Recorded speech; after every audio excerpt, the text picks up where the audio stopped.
du curling de haut calibre lors de cette 4e édition du Challenge Château-Cartier. Cette rencontre sportive de calibre international a accueilli 30 équipes élites hommes, 12 équipes élites femmes et 20 équipes pour le volet ouvert à tous.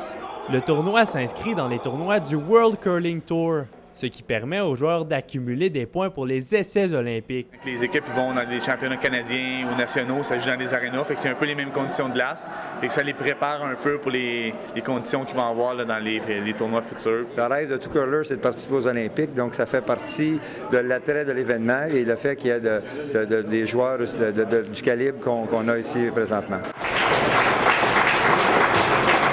Des centaines d'amateurs de curling ont assisté à l'événement et encouragé les curlers, ce qui démontre l'engouement que ce sport génère dans la région d'Ottawa-Gatineau.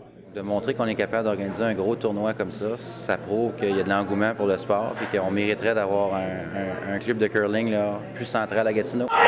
Plus de 59 000 $ en bourse ont été remis. C'est le plus gros montant attribué en Outaouais pour un événement sportif du genre.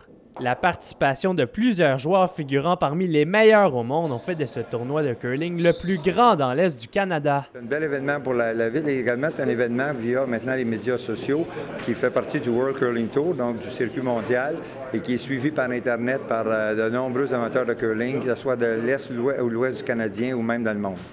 C'est un des bons tournois du World Curling Tour. C'est peut-être pas un top, là. Il n'y a pas les points maximum, mais c'est tout près.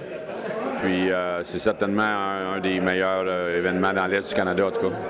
La 5e édition du Challenge Château-Cartier aura lieu l'an prochain, juste avant les qualifications canadiennes pour les Jeux olympiques. Les gagnants du tournoi pourront peut-être représenter le pays aux Jeux d'hiver de 2014 à Sochi, en Russie. Louis-Charles Poulain, La Cité collégiale, à Gatineau.